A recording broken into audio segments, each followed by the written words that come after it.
2kg 한 봉지 10,000원입니다. 필요하신 분들은 가져가셨다가 교회에서 구입 부탁드립니다. 여러분들 매년 하는 여전도의 행사인데 여러분 참고하셔서 도움이 되시기를 부탁을 드리겠습니다. 할렐루야. 하나님께서 이 어려운 시대도 저와 여러분들이 함께 하실 줄로 믿습니다. 참 인간은 연약하다.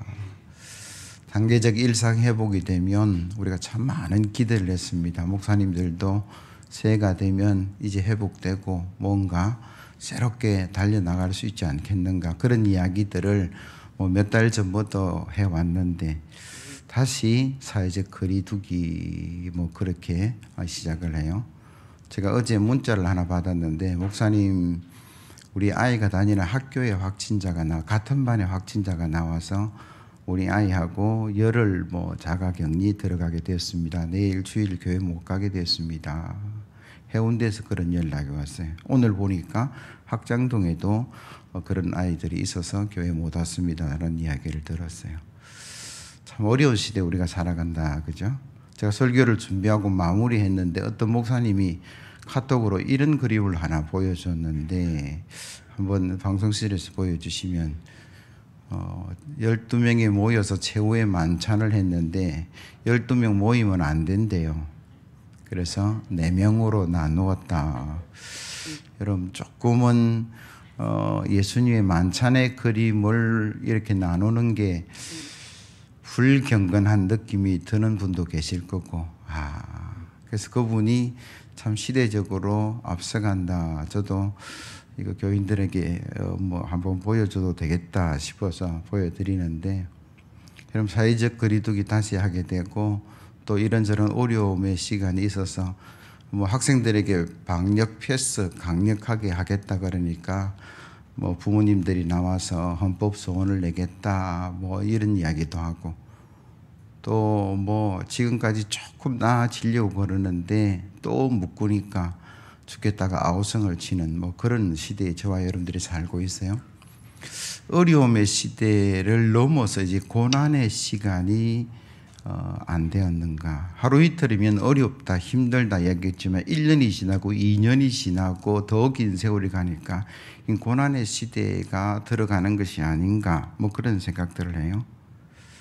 근데 가만히 생각해 보면 고난 때문에 힘들고 어려워요 라고 이야기할 수도 있지만 우리 인생 자체가 고난이지 않는가. 여러분, 고난이 없었으면 좋겠어요. 그러나 고난이 없을 수 없습니다. 그래서 고난이 없는 게 행복이 아니라 고난을 이겨내고 견뎌내고 거기서 새로운 의미를 찾고 새롭게 나아가는 것이 주의 은혜고 축복인 줄로 믿습니다. 태어날 때부터 우리는 울고 태어났어요. 가만히 생각해 보세요. 엄마 뱃속에서 10달 있다가 이제 출생하는데 그 좁은 산도를 산모는 진통이라 그러고, 그 아이는 뭣도 모르지만 얼마나 답답하고 힘든 그 산도를 지나서 태어나는 그 순간 응애라고 울고 시작해요. 아마도 세상에 첫 호흡을 하는 그 호흡이 울음이었다는 거죠. 울지 않으면 엉덩이를 때려서라도 울게 만들죠. 그러니까 우리 인생은 시작부터 뭡니까? 울고 시작하는 게 인생이구나. 그리고 살아오면서 행복한 때도 있었고 재밌을 때도 있고 신난 때도 있지만 가만히 돌이켜보면 힘들 때가 훨씬 많았어요. 어릴 때는 어린 때도 힘들었고, 사춘기는 사춘기라서 힘들었고, 학교 시험 때는 시험 때문에, 대학 들어갈 때는 그것도 어려웠고, 또 직장 때문에 힘들고, 결혼 때문에 힘들고, 이런저런 것들 때문에 어려운 부분들이 참 많은 게 인생이구나. 그러나 그 가운데 희망을 찾고, 그 가운데 사랑을 찾고, 그 가운데 은혜를 누려가는 것이 성도다움의 삶인 줄로 믿습니다. 그래서 우리가요, 어려움이 없었으면 좋겠는데 없을 수 없는 걸 인정하시면 좋겠어요.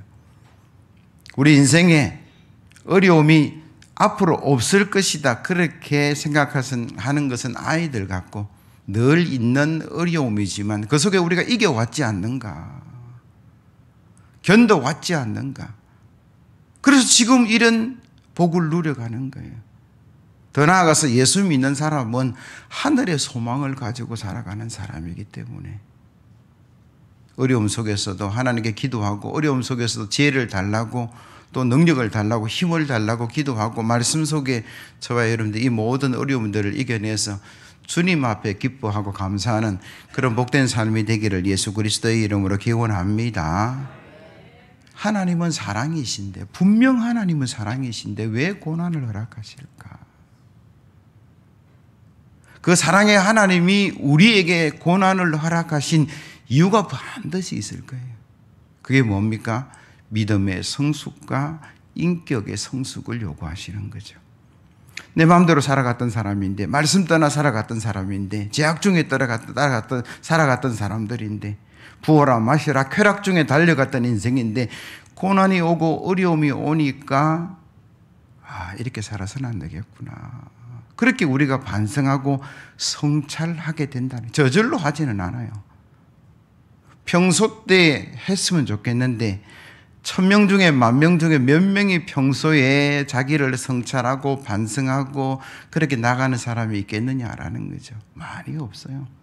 그냥 보통 사람들은 그냥 좋으면 좋은 대로, 싫으면 싫은 대로 그렇게 살아가는, 시류에 따라서 살아가는 인생인데, 하나님께서 고난을 허락하시는 것은 그들로 하여금 이 고난의 의미를 깨닫고 바르게 가기를 원하는 거죠. 그게 믿음이고 그게 정직이고, 이스라엘 백성이 이집트에서 고난을 당하고 하나님께 부르짖어 기도했다라고 성경은 기록하고, 그들의 광야의 40년의 그 고난의 시간을 겪으면서 젖과 꿀이 흐른 그 가나안 땅으로 들어갔는데, 그 이스라엘을 하나님은 선민으로, 택한 백성으로, 하나님의 자녀로 구별하셨다라고 이야기하죠. 이스라엘을 훈련시키고 단련시킨 이유가 뭐냐면, 그 고난의 터널을 통과하게 하신 이유가 뭐냐 그러면, 내가 너를 자녀 삼고 하나님의 선민으로, 축복의 사람들로 삼기 위한 그 과정 중에 하나였다라고 성경은 말씀하세요. 그렇다면 저와 여러분들에게 허락된 그 고난도 반드시 이유가 있는 줄로 믿습니다. 그 고난의 터널 끝에 하나님의 축복이 있는 줄로 믿습니다. 주의 영광이 드러날 줄로 믿습니다. 그래서 우리는 고난을 피하는 게 아니라 고난이 올 때마다 하나님께 물었으면 좋겠어요. 하나님, 왜 이 고난을 허락하십니까? 왜 이 어려움들을 허락하십니까? 제가 혹시 잘못한 거 있습니까? 그러면 반성하고 회개하면 되는 것이고, 이 고난을 통해서 하나님의 축복의 엄청난 역사를 열어가실 그 에바다의 축복을 예비하고 계신다 그러면 저와 여러분들이 영안을 여셔야 돼요. 홍해가 갈라지기 전에 보면 엄청난 이게 고난과 어려움이잖아요. 앞에는 바다고 뒤에는 군사고 사방이 다 막혔어요. 그때 그 사람들은 기도하고 하나님을 바라보죠. 그러니까 하나님께서 모세를 통해서 야, 지팡이를 들어라. 그 홍해가 갈라지는 역사가 나타나더라고요. 그 짧은 순간이지만 얼마나 혼란스럽고 힘들었고 어려웠고 원망스러웠을까. 그러나 그것이 지나고 나니까 홍해가 열리는, 그래서 축복의 땅으로 나아가는 길들이 그들에게 보여졌다라는 거죠. 십자가 없이는 영광이 없어요. 예수님이 십자가 안 지셨으면 부활의 영광이 드러났을까? 아니라는 거예요. 저와 여러분들이 예수 믿었을까? 아마 그렇지 않았을 것이다라는 거예요. 영광 앞에는 반드시 뭐가 있습니까? 고난이라는 게 있다라는 거죠. 여러분, 다이아몬드가 너무나 값어치가 있고 사람들이 다 가지려고 하는데, 그 다이아몬드가 되기 전에 흑연이라는 게 엄청난 압력 속에서 시간이 지나니까 다이아몬드로 변화되었다, 뭐 그런 이야기를 하는 거예요.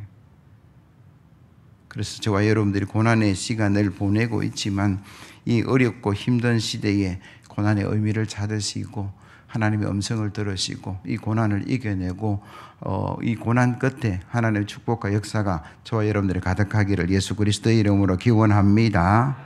이날의 고난이 유익이 될 줄로 믿습니다. 이런 본문에 보시면 아람 왕 벳하단이 육신의 질병이라는 그런 고난의 터널을 지나가게 됩니다. 그리고 그가 엘리사를 찾았다라고 오늘 성경은 말씀하시는데, 9절에서 7절 이하의 말씀을 한번 보세요. 엘리사가 다메섹에 갔을 때에 아람 왕 벳하단이 병들었더니 왕에게 들리기를 이르되 하나님의 사람이 여기 이르렀나이다 하니 왕이 하사엘에게 이르되 너는 손에 예물을 가지고 가서 하나님의 사람을 맞이하고 내가 이 병에서 살아나겠는지 그를 통하여 여호와께 물어보라. 하사엘이 그를 맞이하러 갈새 다메섹의 모든 좋은 물품으로 예물을 삼아 가지고 낙타 40마리에 싣고 나아가서 그의 앞에 서서 이르되 당신의 아들 아람 왕 벳하단이 나를 당신에게 보내어 이르되 나의 병이 낫겠나이까 하더이다 하니. 아멘. 질병이라는 고난이 닥쳤을 때에 비록 자기 병이 나을지 안 나을지 물으러 보낸 거지만 아람 왕이 엘리사 주의 종을 찾았다. 그것도 그냥 찾지 않았어요. 낙타 40마리에 그 엄청난 예물을 싣고 가서 뭐라고 이야기하냐면 자기가 왕이 아니라 당신의 아들 아람 왕 벳하단이 이렇게 기록을 하고 있어요. 참 신기한 일이에요. 여러분들이 몇 주 전에 들었던 하나님 말씀을 기억한다면 이건 있을 수 없는 이야기죠. 왜냐 그러면 아람 왕 벳하단은 이스라엘을 침략하기 위해서 계획을 짰고 계략을 짰고 어디에 복병을 두고 그랬던 사람이에요. 그런데 판판히 실패했다라고 성경은 기록하고 있어요. 왜 실패했습니까? 엘리사가 기도하는 가운데 하나님께서 알려주셨어요. 그래서 이스라엘 왕에게 말하고 군사에게 말하고 매복이 있는 것은 다 피해가 버리니까. 그래서 나중에 벳하단이 우리 중에 첩자가 있다. 우리 회의를 다 이스라엘에게 알려줬다. 누구냐? 그러니까 아닙니다. 엘리사가 하나님의 은혜로 왕의 침실에서 하는 이야기까지 다 듣고 있습니다. 그래서 도단성으로 보냈어요. 엘리사 어디 있느냐? 도단성에 있습니다. 군사를 밤새 보내서 엘리사를 잡아온나 죽여버리라 그렇게 했던 사람이 이 사람이에요. 결국 실패했죠. 하나님의 은혜와 능력으로 하나님의 군대가 엘리사를 막아주었기 때문에 실패했는데 그런 사람이었다라는 거예요. 이스라엘을 괴롭게 하고 하나님의 백성을 힘들게 하고 주의 종을 죽이려고 했던 그 사람이 이제는 병들었어요. 그 교만을 내려놓고 스스로 부하를 보내서 예물을 보내서 자기를 낮추어서 뭐라고 이야기합니까?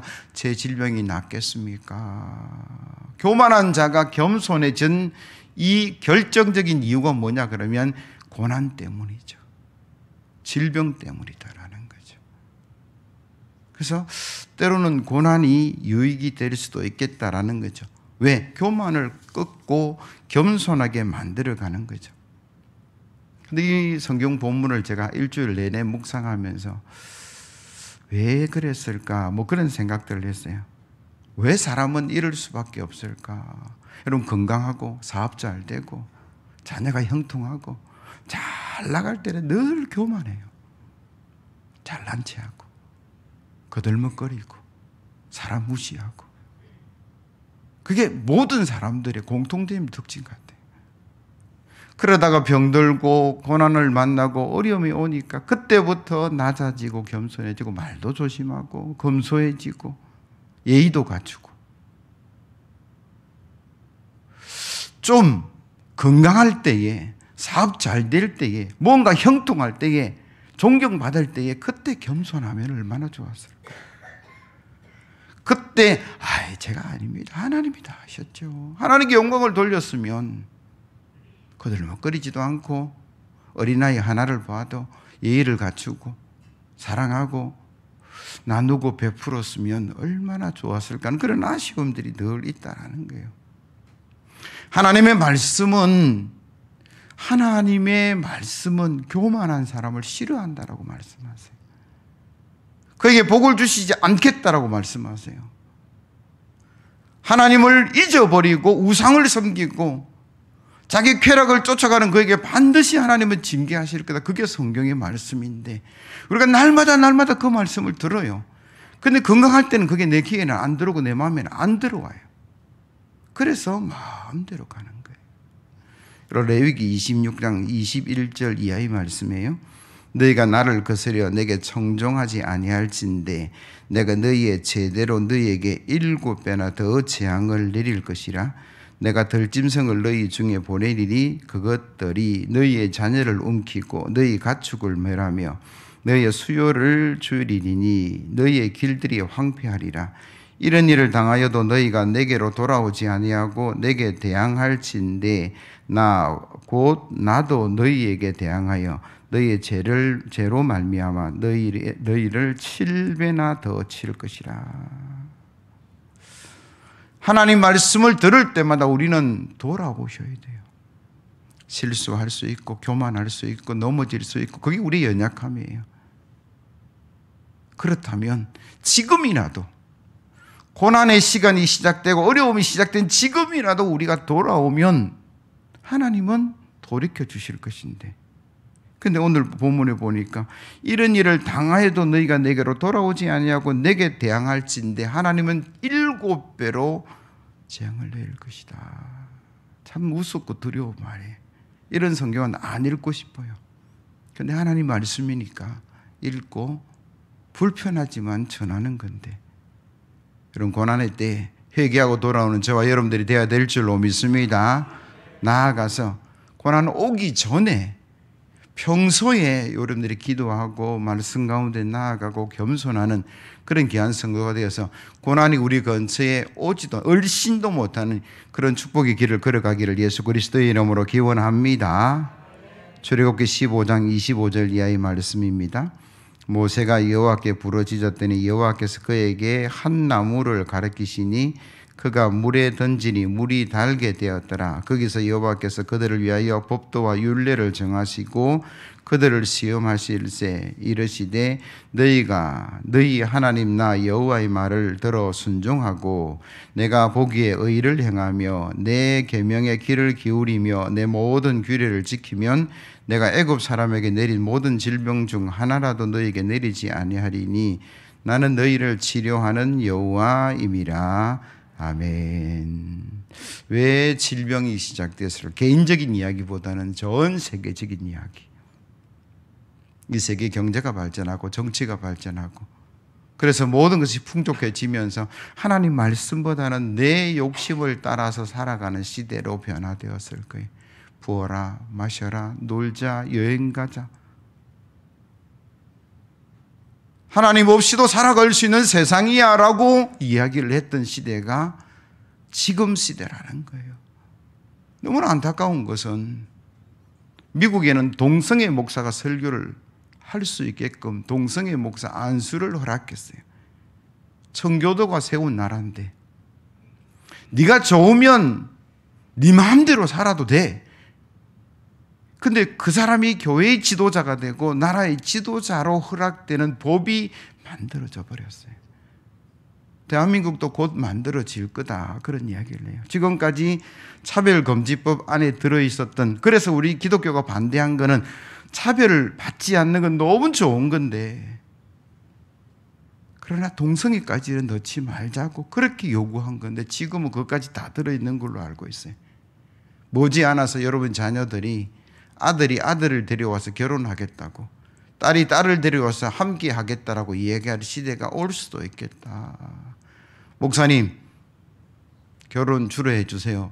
저는 동성애 결혼 반대하고 주례까지 못하겠습니다. 그럼 저를 고발할 수 있는 법적인 근거가 만들어지는 거죠.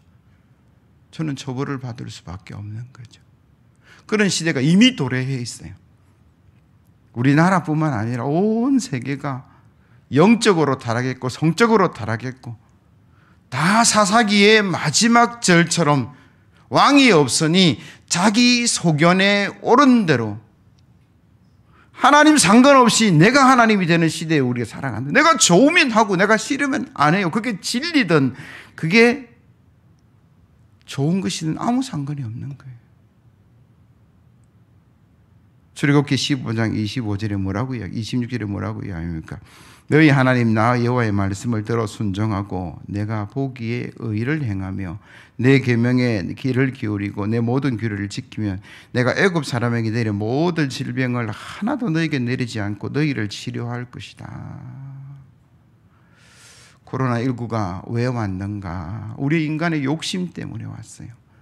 자원을 얻기 위해서 엄청난 자연을 파괴하고 경계가 무너지고 동식물들이 죽어가고 폐수를 흘려보내는 그 모든 환경의 어떤 이야기들의 결과라고 학자들은 이야기를 하고 있다라는 거예요. 이 시대에 저와 여러분들이 뭘 해야 될까? 하나님 말씀으로 돌아가는 성도가 되어야 될 줄로 믿습니다. 하나님 말씀으로 돌아가서 하나님의 은혜를 누리고 하나님의 보호하신 가운데 하나님의 축복 가운데 나아가는 저와 여러분들이 가야만이 우리의 미래가 열려진다. 그렇게 성경은 말씀하세요. 하나님 말씀 아는 걸로 듣는 것으로 이해하는 것으로 끝나면 안 된다라는 이야기를 다시 한 번 더 합니다. 하나님 말씀 듣고 뭐 하셔야 돼요? 그걸 실천하셔야 돼요. 듣는 길은 너무나 잘 열려 있는데 우리가 발로 손으로 삶으로 나아가는 것은 너무나 빈약해져 있는 이때에 저와 여러분들 하나님 말씀을 이루어가는 그런 귀한 성도가 되어야 될 줄로 믿습니다. 예배하라 그러면 예배하시면 되고, 기도하라 그러면 기도하시면 되고, 사랑하라 그러면 사랑하시면 되고. 그런데 우리는요, 내가 하고 싶으면 하고 하기 싫으면 안 하고 그런 시대에 저와 여러분들이 살아간다라는 거죠. 야고보서 1장 22절 이하의 말씀, 너희는 말씀을 행하는 자가 되고 듣기만 하여 자신을 속이는 자가 되지 말라. 누구든지 말씀을 듣고 행하지 아니하면 그는 거울로 자기의 생긴 얼굴을 보는 사람과 같아서 제 자신을 보고 가서 그 모습이 어떠했는지를 곧 잊어버리거니와 자유롭게 하는 온전한 율법을 들여다보고 있는 자는 듣고 잊어버리는 자가 아니요 실천하는 자니 이 사람은 그 행하는 일에 복을 받으리라. 하나님 말씀을 이루는 저와 여러분들이 되어야 될 줄로 믿습니다. 할렐루야. 여러분, 순종이란 단어가 이 시대에 가장 참 거시기한 단어예요. 순종 좋아하는 사람 많이 없어요. 부모의 말에 순종하는 자녀가 그렇게 많지 않고, 목사님들 설교에 그렇게 많이 순종하는 성도가 그렇게 많지 않고, 사회 질서에 순종하고 나아가는 사람들이 그렇게 많지 않은, 그래서 이 시대의 순종이라는 단어가 현대에 살아가는 사람들에게 가장 인기 없는 단어일런지도 모르겠어요. 그러나 하나님 말씀 뭐라고 이야기합니까? 그것이 가장 복된 단어라고. 나는 그렇게 좋아하진 않지만 하나님의 말씀은 그게 축복의 출발이라고 이야기를 하세요. 이삭이라는 사람이 고난을 당하고 어려움을 당해서 자기의 삶터를 옮겨갈 때에 하나님께서 야, 그 아래 머물러라. 그는 이렇게 말하지 않았습니다. 하나님, 들판을 한번 보세요. 황량한 들판에 뭐 풀이 있습니까? 나무가 있습니까? 모래바람밖에 없습니다. 그렇게 말하지 않았어요. 예, 제가 그 아래 머물겠습니다. 씨를 뿌리고 농사를 짓겠습니다. 여기에 삶의 터전을 마련하겠습니다. 여러분, 성경에 보니까 이삭이 농사지어서 그의 백배, 창대, 왕성, 거부, 심이 많아서 때를 이루고 시기받을 정도의 복 7가지 단어를 여러분 성경에 우리가 발견할 수 있어요. 그 출발이 뭐예요? 환경을 보지 않았다라는 이야기죠. 자기 생각을 앞세우지 않았다라는 이야기. 하나님 말씀하시니까 아무리 계산을 해도, 아무리 내가 봐도 여기는 아닌 것 같은데 하나님 말씀하시니까 순종하겠습니다. 그 결과가 백배, 창대, 왕성, 거부 너무 많아서 때를 이루고, 야, 저 사람은 왜 저래 잘 돼? 시기 받을 복의 축복의 역사가 이 순종으로부터 이루어졌다라는 거예요. 보네프라는 신학자가 이런 말을 했습니다. 믿음과 순종은 떨어질 수 없는 하나로 보았다. 믿는 자들만이 순종할 것이고 순종하는 자들만이 믿게 될 것이다. 그러니까 믿음과 순종이라는 것은 같이 간다라는 이야기예요. 이 어려운 시대에 우리의 믿음이 흔들리고 있어요. 그러면 우리는 어떻게 해야 될까? 이 어려운 시대에 믿음이 흔들린다면 하나님 말씀 듣고 순종 한번 해보시라고 권면합니다. 왜? 순종하게 되면 순종과 믿음이 같이 가는 거니까. 하나님의 은혜를 누리게 되고 축복을 누리게 되고, 아, 하나님이 있구나, 하나님이 역사하구나, 하나님이 복을 주시기를 하는 믿음이 활성화될 거예요. 그럼 예전처럼 우리의 노력과 은혜 속에 하나님의 축복을 이루어갈 수 있는 그런 삶으로 변화될 것이다. 고난을 겪으면서 여러분들이, 혹여 여러분 자녀들이, 새신자들이, 믿음 약한 사람들이 믿음이 흔들릴 수 있겠다라는 생각을 합니다. 그때 우리가 어떻게 믿음을 회복할 수 있을까? 하나님 말씀에 순종함으로 그 순종의 결과를 우리가 경험하고, 하나님께서 역사하셨구나. 그래서 믿음이 다시 일어나게 되어서 저와 여러분들이 축복과 은혜 가운데 나아가는 그런 복된 성도 되기를 예수 그리스도의 이름으로 기원합니다. 또 한번 생각해 보아야 될 게, 이 어려운 시대에 말씀을 전하는 자들에게 유혹이 있습니다. 하나님 말씀이 있는데, 아까도 제가 표현을 했는데, 이 말씀은 안 읽고 싶은 말씀이고 안 전하고 싶은 말씀이고, 저도 매번 축복만 이야기하고 은혜만 이야기하고 감사만 이야기했으면 좋겠는데, 때로는 하나님께서 질병도 말씀하라 그러고 고난도 이야기하라 그러고 징계도 이야기하라 그렇게 말씀할 때가 있어요. 그래서 저는 이런 어떤 것들을 어떻게 할까 고민하다가 가능하면 강해 설교를 하는 거죠. 본문 있는 그대로 순서적으로 하나님 말씀한 것에 그대로 전하면, 내가 골라서 말씀을 전하면 내 하고 싶은 이야기 할 유혹에 빠져들어가니까 듣기 좋은 말씀 할 수 있어요. 어려운 시대니까 그렇게 하셨으면 좋겠습니다. 물론 그렇게 하려고 애를 쓰지만, 하나님의 뜻과 사람의 뜻 사이에 어느 것을 받드는 것이 사명자의 우선인가? 하나님의 뜻이라는 거예요. 오늘 본문에 엘리사가 그랬습니다. 여러분 10절에서 12절 말씀 같이 한번 읽어볼까요? 10절 말씀부터 같이 읽습니다. 시작. 엘리사가 이르되 너는 가서 그들에게 말하기를 왕이 반드시 나으리라 하라. 그러나 여호와께서 그가 반드시 죽으리라고 내게 알게 하셨느니라 하고, 하나님의 사람이 그가 부끄러워하기까지 그의 얼굴을 쏘아보다가 우니 하사엘이 이르되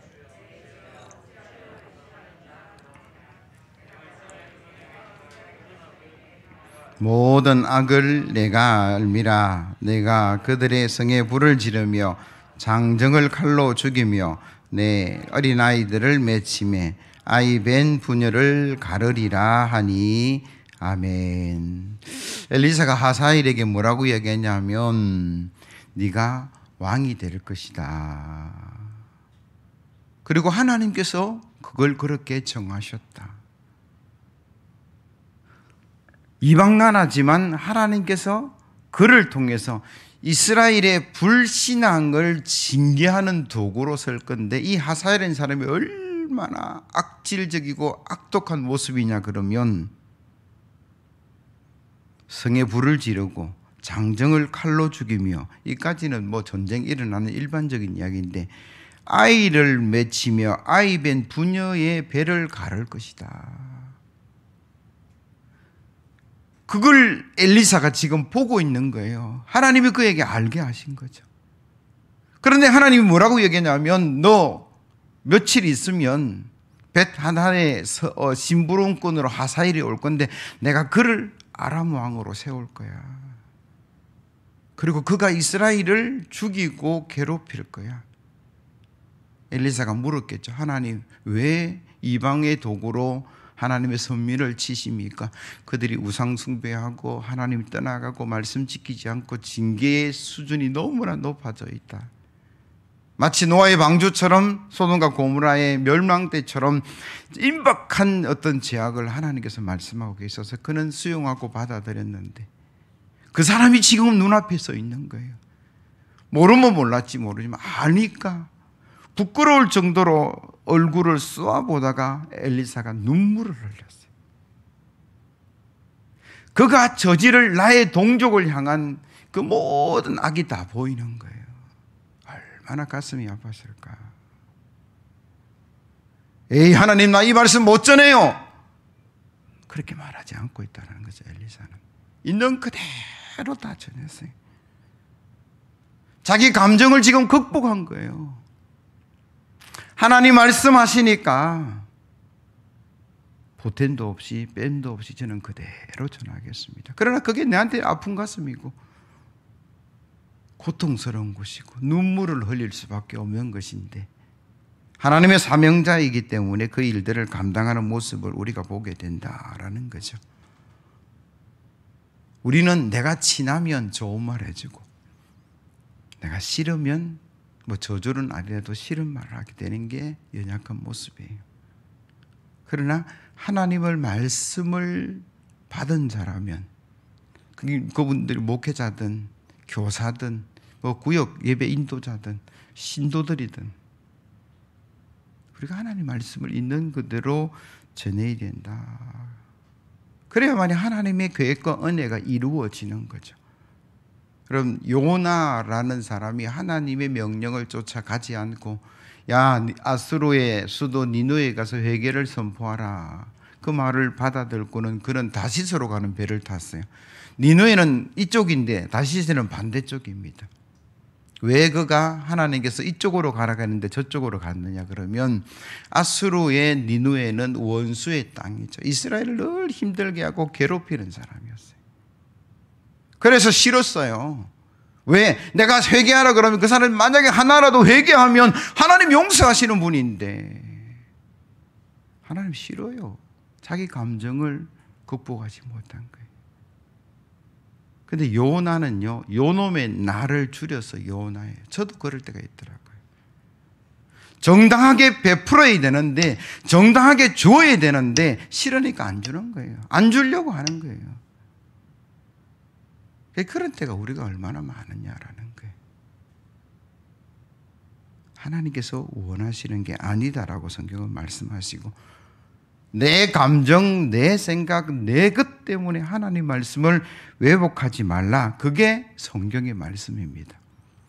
사도행전 4장 18절 이하의 말씀이에요. 그들을 불러 경고하여 도무지 예수의 이름으로 말하지도 말고 가르치지도 말라 하니, 베드로와 요한이 대답하여 이르되 하나님 앞에서 너희 말을 듣는 것이 하나님 말씀을 듣는 것보다 옳은가 판단하라.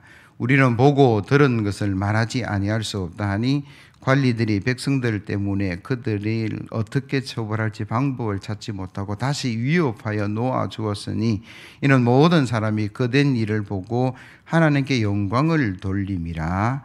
아멘. 40년 된 안전병이를 일으켜 세웠어요.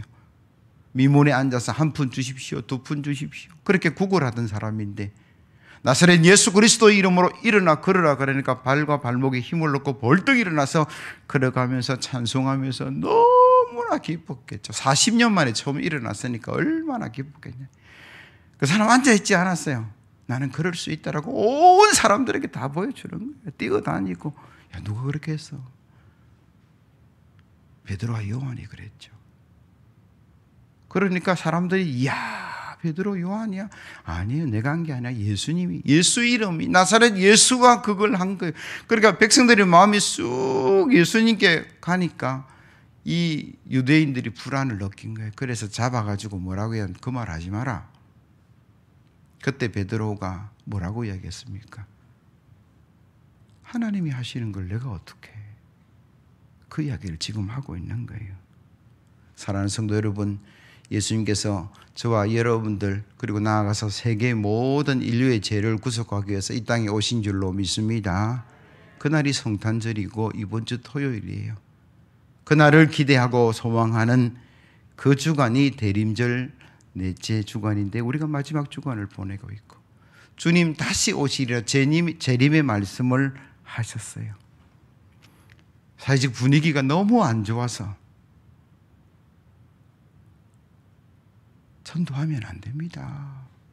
총동원 전도지를 어떻게 합니까? 뭐 이런 시대에 제가 살아가요. 그러나 시대 환경이 그렇다 해도, 내가 아무리 손가락질을 받고 돌을 받는 일이 있다 할지라도 진리의 말씀은 우리가 할 수 있어야 됩니다. 내가 무서워서, 내가 비난받는 게 싫어서 나는요 아무 말 안 해요. 교회 가는 것도 숨겨요. 이런 시대에 저와 여러분들 살아가지만, 그래도 성탄절을 이야기하고 성탄절의 의미는 전달되어야 된다라는 게 성경의 말씀이다라는 거죠. 큰 소리로 못한다 할지라도 가까이 있는 사람, 이웃들, 자녀들에게 여러분 진리의 말씀을 전할 수 있는 저와 여러분 되기를 예수 그리스도의 이름으로 기원합니다. 내가 전하든 안 전하든 사실이에요. 내가 전하지 않는다고 해서 그게 바뀔 게 아니에요. 내가 말하지 않는다 해도 예수 십자가 그대로 가는 거예요. 구원의 역사는 그대로 이루어지는 거예요. 그렇다면 우리는 정인된 사명을 감당할 수 있는 믿음의 역사가 일어나야 돼요. 언제까지? 내 생애가 다하는 그날까지. 내가 끝이 나면 다음 세대가 하겠죠. 그 다음 세대가 끝이 나면 그 다음 세대가 할 거예요. 왜? 하나님은 그 사명들을 이어가게끔 하셨다는 게 성경의 말씀이고, 오늘 본문에도 그게 나타나는데, 여러분 13절에서 15절 말씀을 보시면 의문적인 부분들이 하나 있어요. 제가 읽어볼게요. 하사엘이 이르되 당신의 개 같은 종이 무엇이기에 이런 큰 일을 행하리오까 하더라. 엘리사가 대답하되 여호와께서 내가 아람왕이 될 것을 내게 알게 하셨느니라. 이 말이 틀렸어요.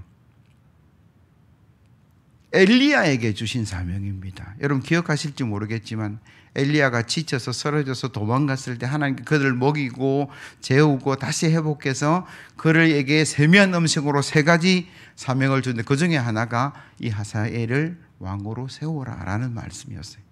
그런데 엘리사가 뭐라고 이야기했냐면 하나님께서 나에게 말했다라는 거예요. 이게 무슨 의미일까? 엘리야의 사명을 이어서 엘리사가 다음 지도자가 되었을 때 하나님, 사람은 엘리사는 사라졌지만 하나님의 일은 지속되고 계속되고, 우리 어머니가 열심히 기도하는 분이었어요. 하나님밖에 몰랐습니다. 저도 그 모습 보고 하나님, 저도 그렇게 섬겨가겠습니다. 아마 우리 자녀들도 그런 모습으로 나아갈 것이고 여러분들도 마찬가지. 우리 세대는 갈지 모르겠지만 다음 세대가 또 하나님의 은혜와 역사를 이루어갈 줄로 믿습니다. 축복의 자녀가 될 줄로 믿습니다. 그렇다면 우리는요, 그 다음 세대에게 하나님 복음과 은혜와 능력을 나누어가는 저와 여러분들이 되어야 된다라는 거죠. 말씀을 정리하겠습니다. 시대가 변하고 참 어려운 시대에 우리가 살아가고 참 걱정 근심이 우리 목사님들, 우리 장로님들, 우리 권사님들, 기성세대들은 참 그래도 믿음의 길을 걸어가는데 다음 세대가 참 어렵습니다라는 걱정들이 많지만, 그러나 하나님께서 그들과 함께 하시면 우리하고 똑같은 믿음의 성장과 역사가 일어날 줄로 믿습니다. 그래서 우리는 나에게 주은 사명을 감당하는 거예요. 오늘 내가 기도하고 예배하고 말씀을 전하고, 그러면 그 말씀 속에 하나님의 성령의 역사가 다음 세대도 일으켜 주실 줄로 믿습니다. 우리는 성탄의 기쁨을 생각하셔야 되고, 더 나아가서 주님 다시 오시면 말씀하신 그 주님의 말씀을 기억하시고 우리의 주신 그 사명과 은혜 속에 나아가는 귀한 성도 되기를 예수 그리스도의 이름으로 기원합니다. 찬송가 180장 힘차게 찬송합니다.